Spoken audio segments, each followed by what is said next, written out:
भारत का परिचय, भारत का परिचय, इसमें क्या पढ़ना है हमको आज? इसमें पढ़ना है भारत की लोकेशन कैसी है, अक्षांश और देशांतर के आधार पर लोकेशन, ठीक है, स्थिति।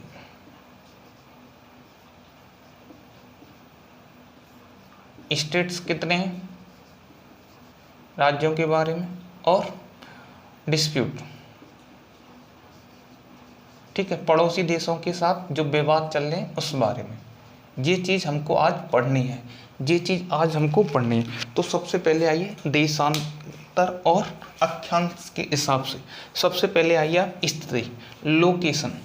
लोकेशन तो भारत की स्थिति कैसी है, तो भारत की स्थिति को पता लगाने के लिए सबसे पहले आपको पता होना चाहिए, देखो सबसे पहले आपको पता होना चाहिए ये है एक गोला। क्या है मेरे बच्चों? गोला। यहाँ से एक लाइन जा रही है ऐसे चूड़ीनुमा आकृति की, ठीक है, या सीधी ही ले लो, समझ लेना ये चूड़ी की आकृति की एक लाइन जा रही है, एक सीधी है, मतलब ऐसे चूड़ी बना रही है, ये है 0 डिग्री, इसी को कहते हैं भूमध्य रेखा। कौन सी रेखा? भूमध्य रेखा, भूमध्य रेखा। अब देखो ये गोला हमने बांट दिया 2 पार्टों में, एक ऊपर वाला पार्ट, एक नीचे वाला पार्ट। ऊपर वाला पार्ट क्या कहलाएगा? ऊपर आता है उत्तर, नीचे आता है दक्षिण, तो ऊपर वाला पार्ट कहलाएगा नॉर्दर्न हेमीस्फीयर, नीचे वाला कहलाएगा, ठीक है, साउदर्न हेमीस्फीयर या उत्तरी गोलार्ध, इसको बोलेंगे उत्तरी गोलार्ध। आराम से समझते हुए चलना है, कोई जल्दी नहीं है। उत्तरी गोलार्ध। जो भी चीज़ समझ में नहीं आई कमेंट बॉक्स में, ठीक है, कमेंट कर सकते हो आप लोग, ठीक है, साउदर्न हेमीस्फीयर या दक्षिणी गोलार्ध, दक्षिणी गोलार्ध। तो इतना तो समझ में आ गया होगा, ये है उत्तरी गोलार्ध, ये है दक्षिणी गोलार्ध। अब आपको पढ़ना क्या है? आपको पढ़ना है कि जो भारत है, भारत की स्थिति किसके आधार पर? अक्षांश और देशांतर के आधार पर कहाँ भारत लोकेटेड है या कहाँ लाई करता है, तो ये चीज़ आपको पढ़नी है। तो इसके लिए आपको क्या पता होना चाहिए? अक्षांश और देशांतर के बारे में। इसके लिए आपको पता होना चाहिए अक्षांश और देशांतर। तो सबसे पहले हेडिंग डालिए अक्षांश। अक्षांश इंग्लिश में बोलते हैं इसको लैटिट्यूड, लैटिट्यूड। अक्षांश, तो अक्षांश होता क्या है? अक्षांश होता क्या है? तो देखो आपको मैं बता देता हूँ, ये है आपका कोई गोला, तो इसमें जो लेटी हुई लाइन होती है यहाँ से ये डिवाइड करेगी, तो इस प्रकार से ये लाइनें जा रही होंगी, ये इस टाइप की लाइन। तो ये कौन सी लाइनें होती हैं? अक्षांश रेखा। ये कौन सी लाइन होती है आपकी? अक्षांश रेखा, ठीक है। ये कौन सी लाइन होती है आपकी? अक्षांश रेखा है या लैटिट्यूड। लैटिट्यूड मतलब लेटी हुई लाइन। लेटी हुई लाइन बस देखो हिंट के तौर पर दे रखा है लेटी हुई लाइन, तो लेटी हुई लाइन कौन सी कहलाती है? अक्षांश रेखा। तो अक्षांश रेखाओं की संख्या पूछ ली तो कितनी होंगी? अक्षांश रेखा, अक्षांश रेखा कितनी होंगी? अक्षांश रेखा होंगी 179। ये क्वेश्चन पूछ लिया था तो इसलिए मैं नोट करा देता हूँ। अक्षांश रेखा कितनी होंगी? 179। अक्षांश कितने होंगे? अक्षांश कितने होंगे टोटल? तो आप बोलोगे 181, 181, ठीक है। आप बोलोगे सर ये 181, अक्षांश रेखा 171, ऐसा क्यों? ऐसा क्यों? तो मेरे बच्चों ऐसा इसलिए है, देखो यहाँ ये 2 पॉइंट हैं, इन 2 पॉइंटों पर आप लाइन नहीं खींच पाओगे।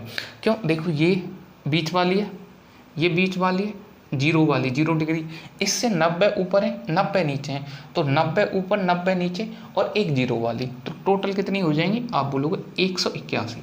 तो 181 क्या हो गए? अक्षांश। परंतु इस ये 2 पॉइंटों पर तो पॉइंट ही है ना, लाइन तो खींची नहीं ना, लाइन नहीं खींची, तो 181 - 2 तो कितनी हो गई? 179। ये क्या हो गई? अक्षांश रेखा है, ठीक। अक्षांश रेखा है, लैटिट्यूड लाइन, लैटिट्यूड लाइन। इसके बाद आइए अक्षांश समझ में आ गया, आ गया ना समझ में? तो देखो इसके बाद आ जाइए देशांतर पर। इसके बाद आइए देशांतर। कतई आराम से चलना है, कोई जल्दी नहीं है, बस एक बार पढ़ो, ऐसा पढ़ो कि कभी ना भूलो।